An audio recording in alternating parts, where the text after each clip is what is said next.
Samec. Totálny samec.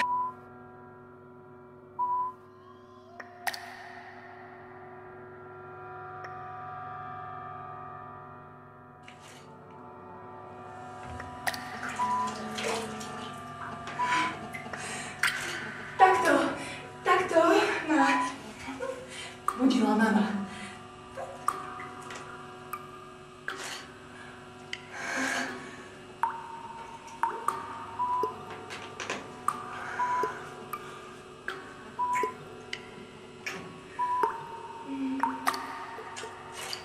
Mama, najradšej na Samuelovi mám hroď a pleci.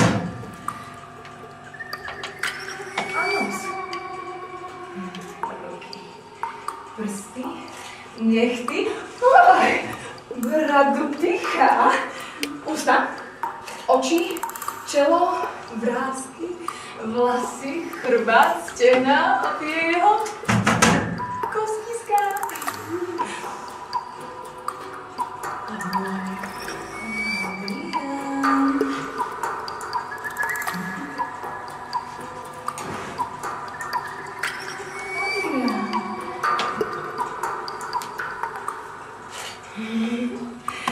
Keď som ho videla v zborovni prvý raz, ani vo sne mi nenapadlo, že kvôli nemu budem robiť toľko veci. Lepšie slovo nemám, no boli to veci. V podstate sa ma netýkali. A pravda, že mi vadilo, že sa všetci uškrňali. My sme stále spolu. A čo, uškrňali by sa, aj keby nič nebolo. Vieš, čo ma teší, hovorila som si. Pozývala do cukrárne, potom do kaviárne a ja som šla. Strašný rada som bola.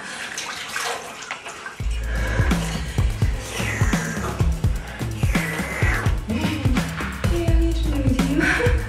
Keď vonku prší, to prší na mňa. Iba na mňa. A keď neprší, tak zasvieti slnko. Iba na mňa. Taká som ja. Vždy som taká bola. Vždy sa mi točila hlava.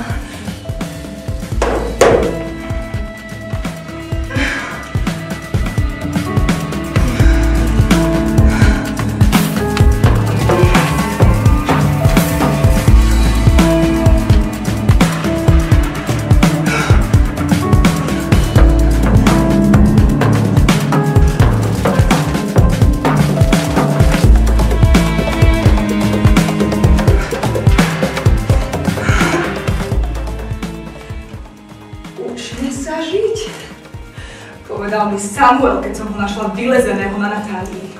Učím sa žiť! Nauč sa aj ty, môj muž. Moja najlepšia kamarátka.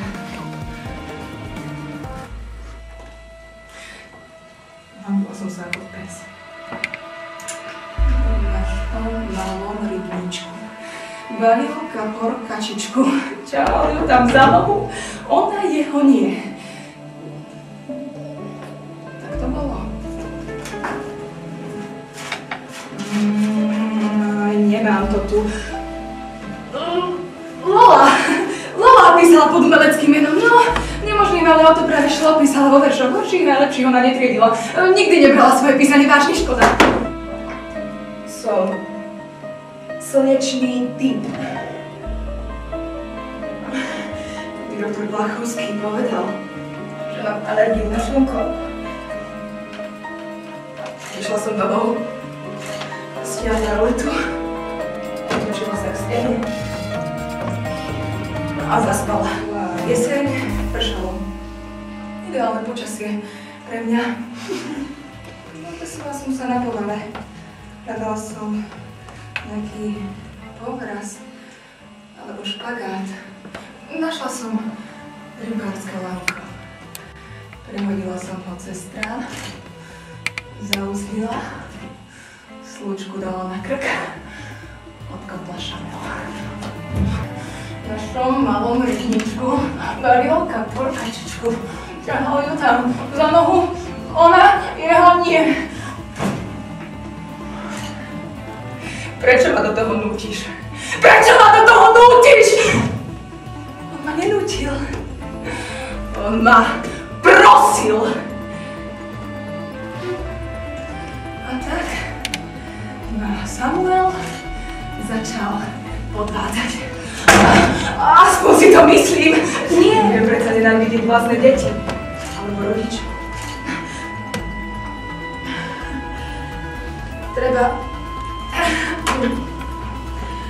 Treba nenávidieť tých, ktorí to unesú. Ja dennodenne sa zamestnávam miliónom drobných závistí. Lola. Mladé ženy hlavne. Však ja. Ich neodbytné pyžmo. Nenávidím. Lola. 16-ročných starcov. Ja. Všade boli, všetko videli, mali všetky baby, vypili všetky jedy sveta a ak ich nevypili, tak ich vyhulili, naklepali do seba, nadúpali, našlapali, nadrbali. Lola. Odkiaľ to vieš? Ja. Si básni. Vediem školský časopis. Krivníš im. To Lola. Nie. To ja. No, myslela som si, že poézii rozumiem. Tu zase ja, prosím ťa, iba jej veríš. No to zase Lola, takto sme sa roky hádali. Až kým Lola...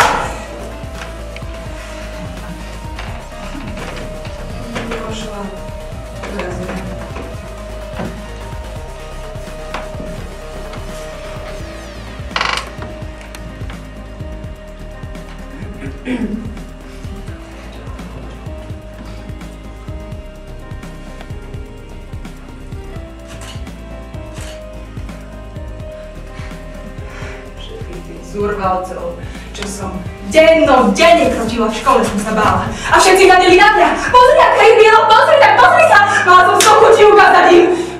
Že som najlepšia.